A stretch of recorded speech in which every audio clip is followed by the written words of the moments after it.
अब आउने सालदेखि आउने 2022 सालदेखि हामी सिक्किममा सिक्किम लिटरेरी फेस्टिभल सरकारले नै मनाउनेछ।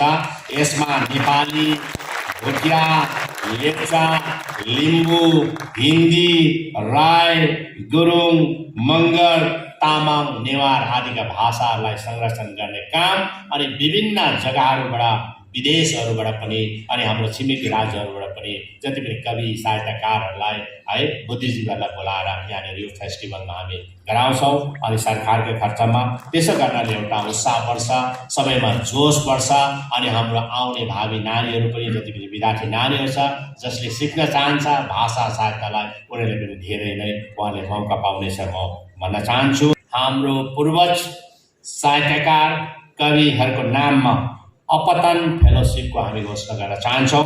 यो चाहिँ के हो भन्दाखेरि सिक्किमका भाषा साहित्यमा पिएचडी गर्नेहरूलाई, कुनै पनि भाषा साहित्यमा पिएचडी गर्नेहरूलाई सरकारको तर्फबाट उहाँहरूलाई जति पनि खर्च लाग्छ त्यो सरकारको तर्फबाट बिहोर्ने आज म घोषणा गर्न चाहन्छु। हाम्रो निम्ति भाषा, हाम्रो निम्ति संस्कृति, हाम्रो निम्ति कति महत्त्वपूर्ण छ भन्ने कुरा हामीले बिस्तारै बिस्तारै चाल पाउँदैछौँ। जसरी हामी एन्सियन्ट एजदेखि मोडर्न एजतिर आयौँ र हामी एन्सियन्ट हुँदाखेरि हामी मोडर्नको नयाँ नयाँ जमानातिर हामी फर्क्यौँ। बस्तीदेखि हामी बजारतिर लाग्यौँ। सबैजनाको प्रथा भइसकेको थियो, सबैजनाको रहर भइसकेको थियो। हामी सबैजना गएर बजारमा घर बनाऊँ, बजारमा बिल्डिङ बनाऊँ, बजारको रहन सहनमा हामी सामेल हौँ भन्ने एउटा प्रथा थियो। तर आज त्यो प्रथा बदलेर आज हामी गाउँतिर फर्कन थालेको छ। आज पहिलाको समयमा जसको बजारमा घर छैन उहाँहरूलाई गरिब भनेर गरिन्थ्यो या हुने खानाको दर्जामा उहाँहरू आउँथेनन्। अनि जसको घर बजारमा बिल्डिङ छ, जसको प्रपर्टी छ उनीहरूलाई हुने खाने या सम्पन्न परिवार भनेर मानिन्थ्यो। भनेदेखि आज जस उल्टा भन्छ, बजारमा घर होस्, व्यापार होस्, जति पनि प्रपर्टी होस्, तर पनि बस्तीमा फार्म हाउस छैन भनेदेखि त्यसलाई अहिले यसको त केही छैन भन्ने गर्छ। र बजारको जस्तै डिसेसहरू खाए पनि, चिकन चिल्ली खाए तापनि हामी गएर अहिले बस्तीकै ढेँडो भात नै रुचाउँछौँ। त्यसले गर्दाखेरि मलाई आशा लाग्छ कि साहित्य, संस्कृति, वेशभूषालाई पनि हाम्रो आउने पिँढीहरूले जुन प्रकारले हाम्रो सिस्टमलाई आज हामी बस्तीतिर लाँदैछौँ, साहित्यलाई पनि पछि फर्केर हामीले हेर्नुपर्ने दिन आएको छ। पहिला म कलेज पढ्दाखेरि आज हाम्रो समक्षमा विशेष गरेर दार्जिलिङबाट आउनुभएकी पवित्र लामा जो उहाँ दार्जिलिङकै हुनुहुन्छ र उहाँ पनि दार्जिलिङमै सायद पढ्नुभएको होला र म पनि दार्जिलिङमै पढेकोले गर्दाखेरि मलाई अझै पनि याद आउँछ। दार्जिलिङमा म विद्यार्थी कलेज पढ्दाखेरि एउटा प्रथा थियो, जहिले पनि घर फर्केर जाँदाखेरि, जहिले पनि बस्तीमा फर्केर जाँदाखेरि, कमानमा फर्केर जाँदाखेरि, चाहे कमानमै काम गर्ने किन नहोस्, चाहे बस्तीमै मजदुर गर्ने किन नहोस्, बजारदेखि दार्जिलिङ बजारदेखि फर्किँदाखेरि 1 केजी बिस्कुट, 1 पकेट बिस्कुट र एउटा खबर कागज या पत्रिका लिएर जानुपर्ने एउटा प्रथा थियो। म पनि त्यसरी नै जति बेला म कमानमा बस्थेँ, म लाप्चे बस्तीमा बसेर पढेको, म टब्बरमा बसेर पढेको। त्यसो हुँदाखेरि म जहिले पनि कलेजबाट फर्किँदाखेरि एउटा न्युज पेपर बोकेरै जान्थेँ। यो प्रथा मेरो मात्रै थिएन, सबैजनाको प्रथा थियो। त्यति बेला त्यति माया गर्थ्यो। तर आज हाम्रो समय, यति बेलाको समयलाई हेर्नु हो भनेदेखि, आज यसो हेर्नु हो भनेदेखि हामीले त्यस्तो प्रथा हामी देख्दैनौँ। सबैजनाले भुलिसक्यो हाम्रो पेपर, हाम्रो न्युज पेपर, हाम्रो खबर कागजहरूलाई भुलिसकेको छ। आज साँच्चै हो हाम्रो साहित्यकारहरू प्रशस्तै छन्, हाम्रो कविहरू प्रशस्तै छन्, हाम्रो लेखकहरू प्रशस्तै छन्। उहाँहरूले आफ्नो दिमागलाई खर्चेर, आफूले दुःख गरेर अनेकौँ किताबहरू निकाल्छन्, अनेकौँ पुस्तकहरू निकाल्छन्। तर पढिदिने भनेदेखि धेरै कम, धेरै पढ्नेको जनसङ्ख्या भनेको घटेर गएको छ। त्यसले गर्दाखेरि हामीले यस्तो बानी बसाउँ कि कसैले दुःख गरेर कसैले आफ्नो मगजलाई खर्च गरेर यदि किताब लेख्छ भनेदेखि ज्ञानको भण्डार हामीलाई दिन्छ भने त्यो ज्ञानको भण्डारलाई हामीले लियौँ। हुनु त म कुनै पनि साहित्यकार पनि होइन, म लेखक पनि होइन, म कवि पनि होइन। अघि हाम्रो नवराज पराजुलीज्यूले जो नेपालबाट आउनुभएको छ, उहाँले आफ्नो कवितालाई बहुत राम्रो प्रकारले वाचन गर्नुभयो। यो नयाँ कविताको लागि एउटा आयाम हो। हामीले पहिला अर्को प्रकारले कविता सुन्थ्यौँ भनेदेखि आज हामीले नयाँ आयामले हामी कविता सुन्यौँ। यो आयाम अहिले सिक्किमभित्र भित्रिएको छ, यो मार्फत हाम्रो वार्ता टेलिभिजनको मार्फत। यसले हामीलाई नयाँ एउटा सोचको यसलाई हामीले दिनुपर्छ। नवराज पराजुलीले मेरो कविता उहाँले सुनाउनुभयो तपाईँहरूलाई। हो, यो कविता मैले लेखेको, तर म कवि होइन। यो त समयले जन्माएको कुराहरू मध्ये थियो। यो कविता मैले 2017 को 10 अगस्तदेखि 2018 को 10 अगस्तसम्मको म कारावासमा बस्दाखेरि मैले 8x5 को रुमभित्र मेरो उकुस मुकुस भएर मेरो आवाजलाई कहाँ बोल्ने, मैले आवाजलाई बोल्ने जग्गा थिएन। मैले मेरो कुराहरू कसलाई सुनाउने त्यो जग्गा पनि थिएन। मैले त्यो दिवारभित्र बसेर, त्यो फलमे दिवारभित्र बसेर मेरो उकुस मुकुसले निकालेको एउटा शब्दहरू मध्ये हो, मेरो कविता होइन है। म कवितामा गर्दिनँ, तर मैले त्यति बेलाको समयले निकालेको एउटा हो, मैले लेखेको छु मेरो किताब। तर त्यसपछि यो खुल्ला मैदानमा आएर जब राजनीतिमा आएपछि अहिले लेख्नु सकेको पनि छैन। तर आज हाम्रो माझमा त्यस्ता वरिष्ठ कविहरू हुनुहुन्छ, वरिष्ठ साहित्यकारहरू हुनुहुन्छ, वरिष्ठ लेखकहरू हुनुहुन्छ र हाम्रो समाजले उहाँहरूलाई जहिले पनि मान सम्मान गर्नुपर्छ, उहाँहरूको आदर सत्कार गर्नुपर्छ। उहाँलाई हामीले जहिले पनि उहाँलाई अगाडि लगाएर समाजलाई अगाडि बढाउने काम गर्नुपर्छ भन्ने म तपाईँहरूलाई भन्न चाहन्छु। र विशेष गरेर मेरो भन्नुहरू केही पनि छैन। तर म आज तपाईँहरूको समक्षमा यो कार्यक्रम गर्नुभन्दा अगाडि हाम्रो विशेष गरेर हाम्रो युवा भाइहरू नै भन्छु, युवा साथीहरू नै भन्छु, विशेष गरेर हाम्रो वर्तमान हाम्रो एमपी साहब, हाम्रो लोकसभा सांसद इन्द्रहाङ सुब्बा, अनि हाम्रो मेरो मुख्यमन्त्रीको राजनीतिक सचिव जेकब खालिङज्यू, सोरेङ निर्वाचन क्षेत्रको माननीय विधायक आदित्य गोले अनि टिमहरू आएर उहाँले एक कुरा मेरोमा राख्नुभयो कि हामी यसो गरौँ भनेको कसो होला भनेर उहाँहरू एकदमै कन्फ्युजनमा थियो। यो कस्तो प्रकारले गर्ने त, यो कार्यक्रमलाई कतिको भव्यता दिने त, यो कार्यक्रमलाई कस्तो प्रकारले लिने त भन्ने कुरा उहाँहरूले गर्नुभयो। र मैले खालि एउटै मात्र काम गरेँ, मैले उहाँलाई ठेल्ने काम मात्रै गरेँ। उहाँले हाँगा उहाँले पक्रिनु भएको थियो तर चढ्नु सकेको थिएन। उहाँले आँट गर्नुभएको रुख चढ्नको लागि, र मैले खालि ठेल्ने काम मात्रै गरेँ। र मैले त्यति बेला गरौँ भाइ, मैले जे पनि सघाउनु पर्नेछ, मैले जे पनि सपोर्ट गर्नुपर्नेछ, म सपोर्ट गर्नको लागि तयार छु। म तपाईँहरूलाई ठेल्ने काम गर्छु, तर हाँगा पक्रिनुपर्छ। मैले ठेलेँ, तर तपाईँले हाँगा पक्रिनु भयो भने तपाईँहरू उतार्नु पर्नुहुन्छ। तर तपाईँ तरो प्रकारले हाँगा पक्रिनुहोस्, म तरो प्रकारले ठेल्छु भनेर मैले भने।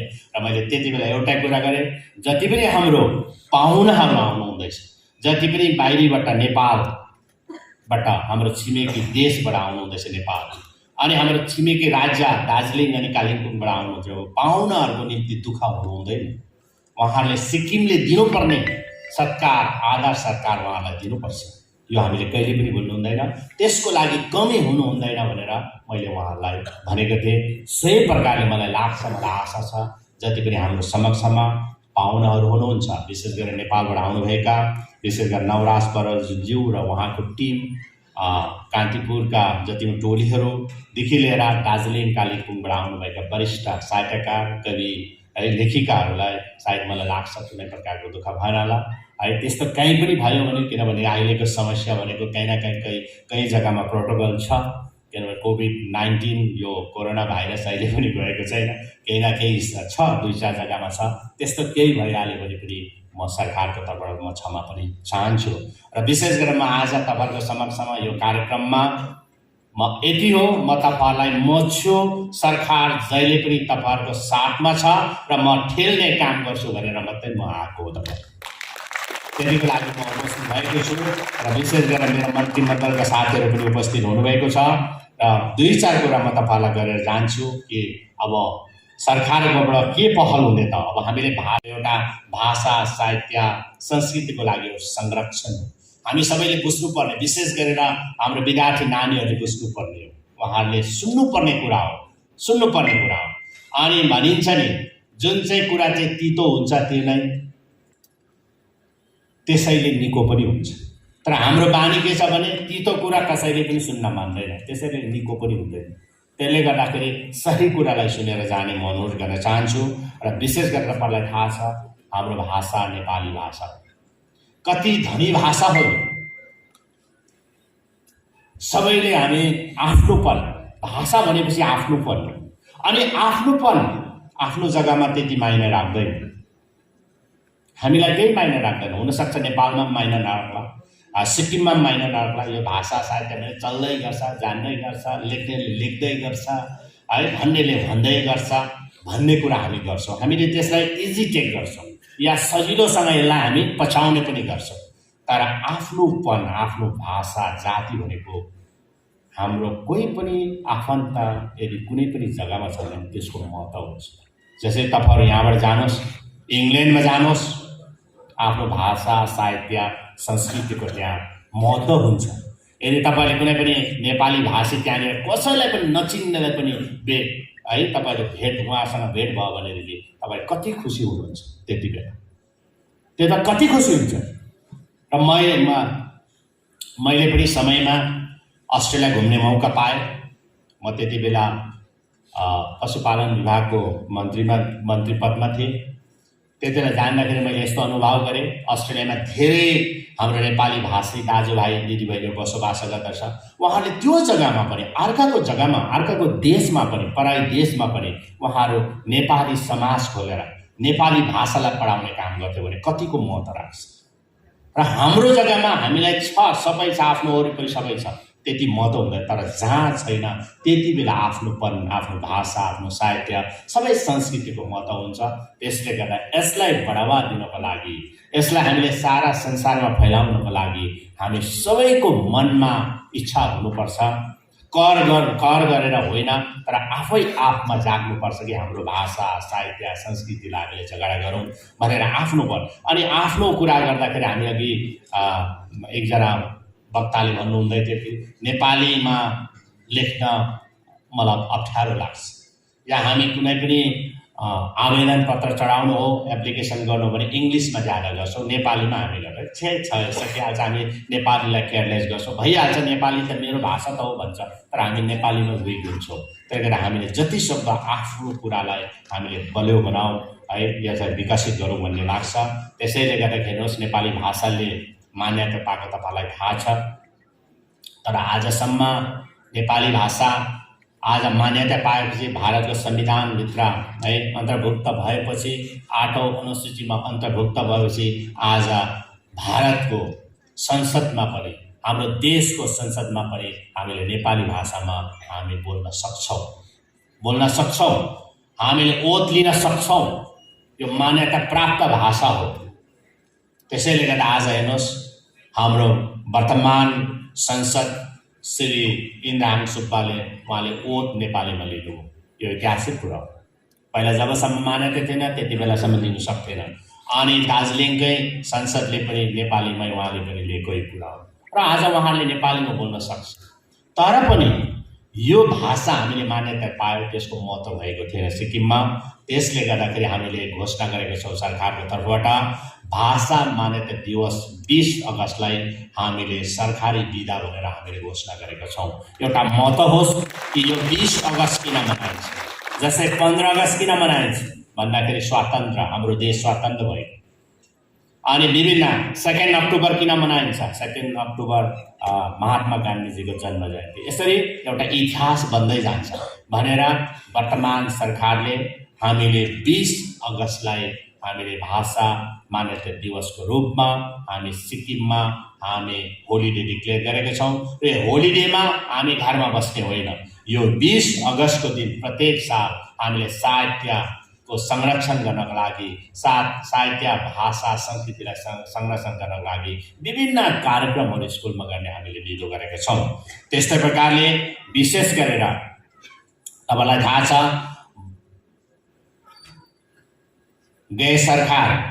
गए सरकारमा सिक्किममा ल्याङ्ग्वेज बोर्ड बनाएको थियो, तर ओन्ली डाइरेक्टरेट मात्रै थियो। यो कुनै पनि विधानसभामा कानुन पास गरेर बनेको बोर्ड थिएन, यो एउटा डाइरेक्टरेट मात्रै थियो, ल्याङ्ग्वेज फुल बोर्ड थिएन। त्यसले गर्दा आज म तपाईँहरूको ऐतिहासिक कार्यक्रममा यति भन्न चाहन्छु कि हामी यो बोर्डलाई एसेम्ब्लीमा विधानसभामा लगेर कानुन बनाएर एउटा फुल फ्लेजेड बोर्ड बनाएर भाषाहरूमा विभिन्न भाषाको संरक्षण हामी गर्न चाहन्छौँ। यो बोर्डले विशेष गरेर राई भाषा, गुरुङ भाषा, शेर्पा भाषा, तामाङ भाषा, मुखिया भाषा, नेवार भाषा, मगर भाषालाई संरक्षण गर्ने काम गरेको छ। तर पहिलाको सरकारमा चाहिँ खालि एक पन्ना नोटिफिकेसन निकालेर मात्र एउटा तपाईँको डाइरेक्टरेट मात्रै बनाएको थियो। त्यसले गर्दा यसको विकास हुन सकेन।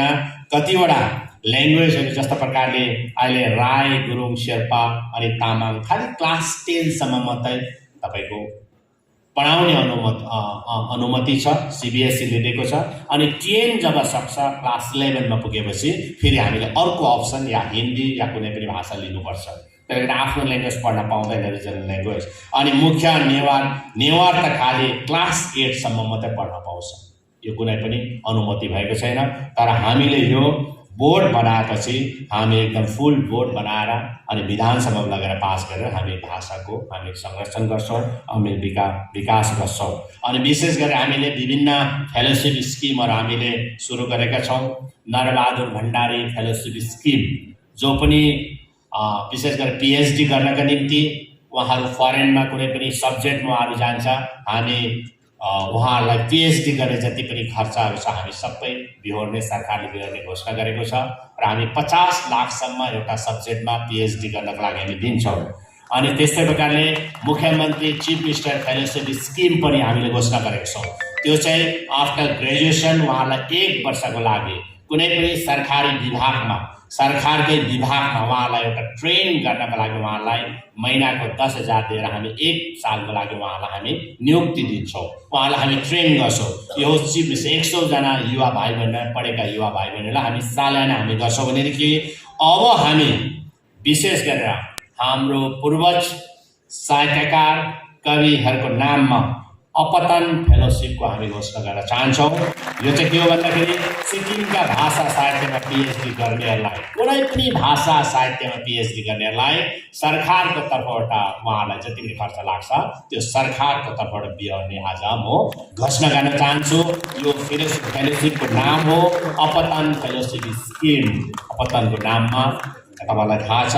अनि त्यस्तै प्रकारले सिक्किमका सबै भाषाको विकासको निम्ति जो चाहिँ आज सिक्किम एकाडेमी छ, अहिले चलिरहेको छ, यसलाई हामी व्यापक काम गर्ने बनाउँछौँ। अनि जति पनि सरकारले सघाउनु पर्ने यो पनि काम गर्छौँ।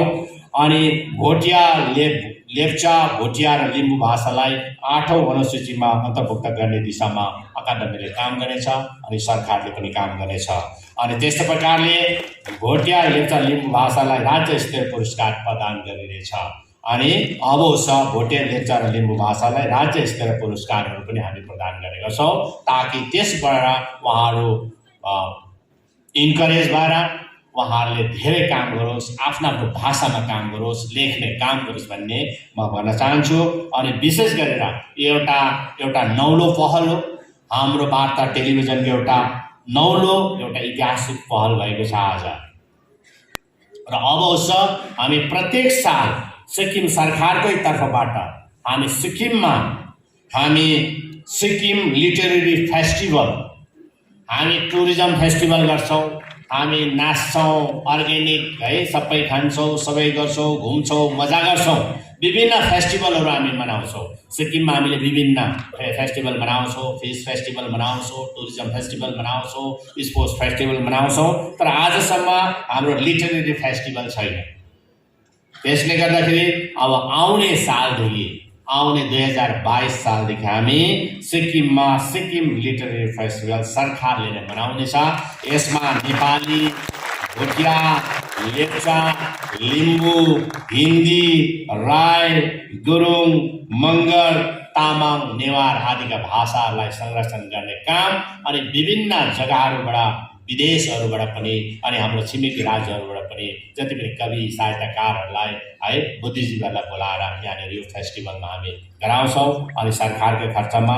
त्यसो गर्नाले एउटा उत्साह बढ्छ, सबैमा जोस बढ्छ अनि हाम्रो आउने भावी नानीहरू पनि जति पनि विद्यार्थी नानीहरू छ जसले सिक्न चाहन्छ भाषा साहित्यलाई उनीहरूले पनि धेरै नै उहाँले मौका पाउनेछ म भन्न चाहन्छु। र विशेष गरेर सरकारको तर्फबाट तपाईँहरू जति पनि साहित्यकारहरू यहाँ उपस्थित हुनुहुन्छ अनि जति पनि कविहरू पनि हुनुहुन्छ अनि बुद्धिजीवीहरू हुनुहुन्छ तपाईँहरू, यति हो तपाईँहरूको कसैले पनि है तपाईँहरूले लेखेको लेखहरू तपाईँले प्रकाशित गर्न सक्नु भएन, तपाईँले किताब बनाउनु सक्नु भएन, तपाईँले किताबहरू छाप्नु भएन भनेदेखि सरकारको तर्फबाट हामी किताब छाप्दैन। जसले सक्दैन, सक्नेले त आफै गरिहाल्छ तर सक्दैन, उहाँले लेख्छ, सबै मेहनत गर्छ तर उहाँले आफ्नो है अगाडि जनताको अगाडि ल्याउन सक्दैन, दर्शकको अगाडि ल्याउन पनि सक्दैन। अनि त्यसले गर्दा जो पनि त्यस्ता खालके छ हाम्रो साहित्यकार कविहरू छ उहाँले छाप्नु सकेनन् भनेदेखि सरकारकोबाट पूर्ण सहयोग गरेर मुख्यमन्त्री कोषबाट हामी तपाईँलाई सहायता गरेर तपाईँहरूको किताबलाई छाप्ने काम हामी भविष्यमा गर्छौँ। यो होइन पूर्व सरकारमा भयो त्यस्तो कामहरू, तर पूर्व सरकारमा आफ्नै है निर्माण प्रकाशन माध्यमबाट छापियो अनि विशेष गरी धेरै धेरै छापिएर तर है तपाईँको दुध कहाँ पाउँथ्यो त्यो चाहिँ ढाकैमा पाउँथ्यो। अहिले पनि पूर्व सरकारको मुख्यमन्त्रीको निर्माण प्रकाशनमा झन्डै 10 करोडको भुक्तान गर्नुपर्ने सरकारले अहिले पनि बाँकी छ। उहाँले एउटा बिजनेस थालेको, यसो हेर्दाखेरि अरूलाई सहायता गरेको तर सँगसँगै बिजनेस पनि थालेको हो। तर हामी त्यो बिजनेस गर्न चाहन्न, हामी तपाईँहरूलाई, हाम्रो साहित्यकारहरूलाई, बुद्धिजीवीहरूलाई, लेखकहरूलाई सहायता गर्ने काम हामी गर्छौँ अनि मुख्यमन्त्री कोषबाट हामी पूर्ण रूपले सहयोग गर्छौँ भन्ने कुरा राख्न चाहन्छु। र अरू मैले बेसी भन्नु छैन। आज तपाईँहरू सबैजना विशेष गरेर नेपालबाट आउनुभएका